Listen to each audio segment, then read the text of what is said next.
সকল বিশ্বাসঘাতকের ডেরায় একযোগে আঘাত এনেছে মধ্যপ্রাচ্যের সিংহ ইরান। একযোগে শত্রু আমেরিকার একাধিক ঘাঁটিতে আঘাত এনে খামেনি জানিয়ে দিল প্রতিক্রিয়া হবে সীমাহীন। তেহরান বলছে তাদের বিরুদ্ধে যে কোনো বেইমানির জবাব হবে আরও ভয়ঙ্কর। উপসাগর জুড়ে মার্কিন সামরিক স্থাপনায় ভয়াবহ বিস্ফোরণ, সতর্কতা, আকাশপথে বিধিনিষেধ। কাতার, কুয়েত, আমিরাত, বাহরাইন সবখানেই বাড়তি নিরাপত্তা। বিশ্লেষকদের মতে এটি কেবল প্রতিশোধ নয়, শক্তির প্রদর্শনও। বহুমাত্রিক ক্ষেপণাস্ত্র ও ড্রোন সক্ষমতার বার্তা ছড়িয়ে দিয়েছে ইরান। এখন প্রশ্ন, এই আগুন কি সীমিত থাকবে নাকি পুরো অঞ্চলকে টেনে নেবে দীর্ঘ সংঘাতে? বিশ্ব তাকিয়ে মধ্যপ্রাচ্যের দিকেই। মধ্যপ্রাচ্যের আকাশে আবারও যুদ্ধের আগুন। অঞ্চলটির মানচিত্র বদলে দেওয়ার মতো এক সমন্বিত সামরিক বার্তা দিয়েছে তেহরান। মধ্যপ্রাচ্যে মার্কিন সামরিক উপস্থিতির অন্যতম বড় কেন্দ্র কাতারের আল উদেইদ বিমান ঘাঁটি। সেখানে ভয়াবহ হামলা চালায় ইরান। বিস্ফোরণ ও আগুনের লেলিহান শিখায় পড়ছে রানওয়ে, জ্বালানি সংরক্ষণ এলাকা এবং ক্ষতিগ্রস্ত হয়েছে যোগাযোগ অবকাঠামো। ইরানের তাণ্ডব থেকে রক্ষা পায়নি কুয়েতের আল সালিম বিমান ঘাঁটি। এই ঘাঁটিতেই মোতায়েন থাকে আমেরিকান বিমান বাহিনীর অসংখ্য বিমান। সেখানেও ক্ষেপণাস্ত্র আঘাত এনেছে।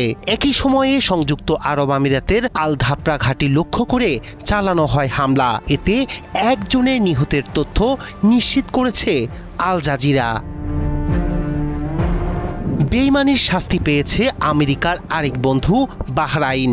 দেশটিতে অবস্থিত মার্কিন পঞ্চম নৌবহরের অবকাঠামোতেও আঘাতের দাবি করেছে ইরানি রাষ্ট্রীয় গণমাধ্যম। এতে ক্ষতিগ্রস্ত হয়েছে নৌবহরের অবকাঠামো। এদিকে ইরানের ভয়ে সমুদ্রপথে নিরাপত্তা জোরদার করেছে আমেরিকা।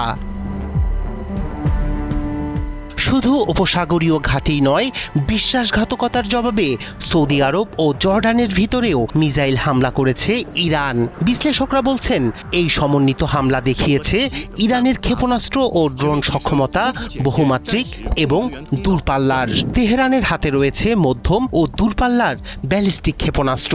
একাধিক লক্ষ্যবস্তুতে একই সময়ে আঘাত আনার সক্ষমতা এই হামলায় স্পষ্ট হয়েছে। সামরিক বিশ্লেষকদের ভাষায় এটি ছিল সিগন্যাল স্ট্রাইক, যার উদ্দেশ্য কেবল প্রতিশোধ নয়, বরং আঞ্চলিক বার্তা দেয়া।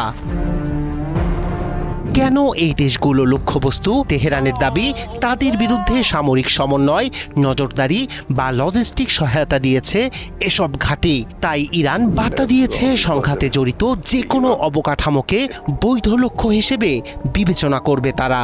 এক রাতের সমন্বিত আঘাতে ইরান প্রমাণ করেছে তাদের প্রতিক্রিয়া দ্রুত, বিস্তৃত এবং কৌশলগত। শক্তির ভারসাম্যে এখন নতুন পরীক্ষার মুখে মধ্যপ্রাচ্য। মুহূর্তেই একাধিক দেশে আঘাত এনে ইরান দেখিয়ে দিল শুধু সীমান্তের ভিতর সীমাবদ্ধ নয় তাদের প্রতিক্রিয়া। রায়হান কবির, শুভ্র, ৭১।